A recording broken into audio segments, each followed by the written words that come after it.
if you take the modern world, where people are trying to teach you how to come in and trade actively in stocks, well, I regard that as roughly equivalent to trying to induce a bunch of young people to start off on heroin. It is really stupid.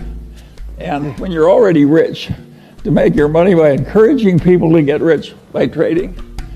And then there are people on the TV, another wonderful place, and they say, I have this book that will teach you how to make 300% a year. And all you have to do is pay for shipping, and I will mail it to you.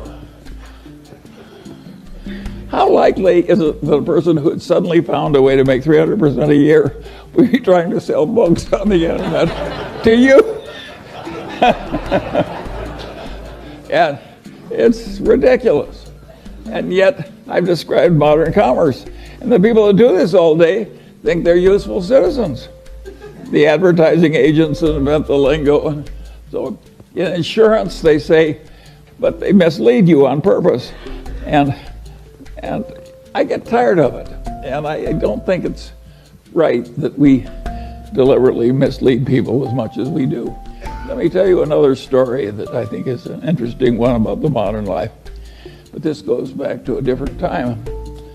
And this man has this wonderful horse. And it's just a marvelous horse. It's got an easy gait and good looking and everything. It just works wonderfully.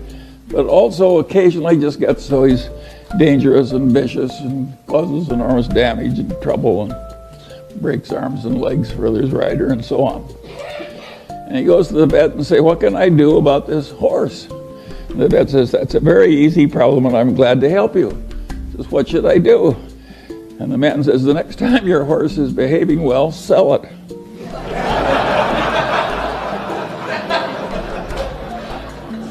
Well, think of how immoral that is. And haven't I just described what private equity has to do? When private equity has to sell something that's really troublesome, they hire an investment banker. And what does the investment banker do? He makes a projection. You can't, I have never seen such expertise in my whole life as is created in making projections in investment banking. There is no business so lousy it can't get a wonderful projection. But is that a great way to make a living, to have phony projections and use it to make money out of people you look right into the eyes of? I would say no. And by and large, Warren and I, we never tried to make money out of stupidity of our dumb buyers. We tried to make money by buying. And if we were selling horse shit, we didn't want to pretend it was a cure for arthritis. And I think it's better to go through life our way instead of theirs. And I think it's always been this way. I think there's always been chicanery. Think of the carnivals, the carny operator. Think how much trickery there is in a carny operation. And people just seek out the weaknesses of their fellow man and take advantage. And you have to get wise enough so you avoid them all. And you can't avoid them if they're in your family. I have no solution to that one. But where you have a fair choice, there are just so many people that should be avoided. My father had this best friend and client, and he also had this other client who was a big blowhard, and he was always working for the big blowhard, and he wasn't ever working for his wonderful client whom I admired. And I said, why do you do this? And he said, Charlie, you idiot. He says, the big blowhard is an endless source of legal troubles. He's always in trouble, overreaching and misbehaving and so forth. Whereas Grant McFadden treats everybody right, the employees, the customers, everything. And he gets involved with some psychotic, he walks over there and makes a graceful exit immediately. So a man like that doesn't need a lawyer. And my father was trying to teach me something, and it really worked. I spent my whole life trying to be like Grant McFadden. And I want to tell you, it works. It really works. Peter Coffin is always telling me if the crooks only knew how much money you could make by being honest, they'd all behave differently.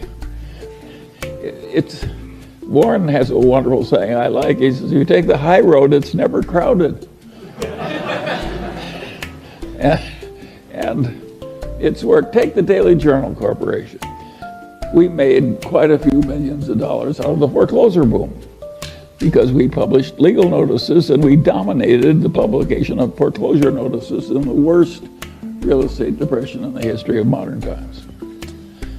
And we could have raised our prices at the time and made more tens of millions of dollars, but we didn't do it.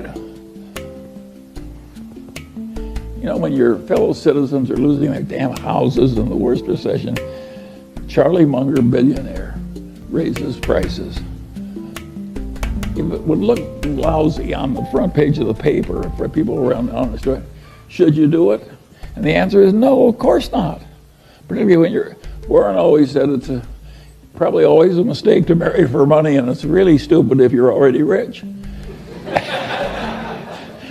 and it's really stupid when you're already rich to get a reputation of being a total no-goodnik. Rick Guerin always loved the story about the guy who had been a total miscreant all his life, and he died, and the minister said, now is the time in the funeral ceremony when somebody says something nice about the deceased. And nobody came forward, and nobody came forward, and nobody came forward. Finally, one guy stood up, and he said, well, he said his brother was worse.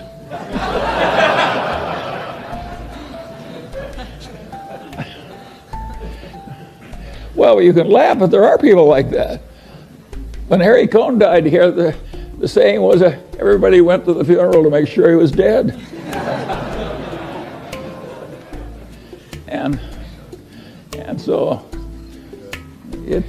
there are a few simple truths that really work. And when it gets to this difficult business the Daily Journal is in, I would say it is a real pleasure to be serving these courts and agencies. They need the automation. Other people are trying to take advantage of them in ways that we aren't. And we're struggling against the odds, a little tiny company. And we're taking a lot of territory. It's slow going, but the prospects are good. And of course, the nice thing about being rich is it doesn't matter if it's a little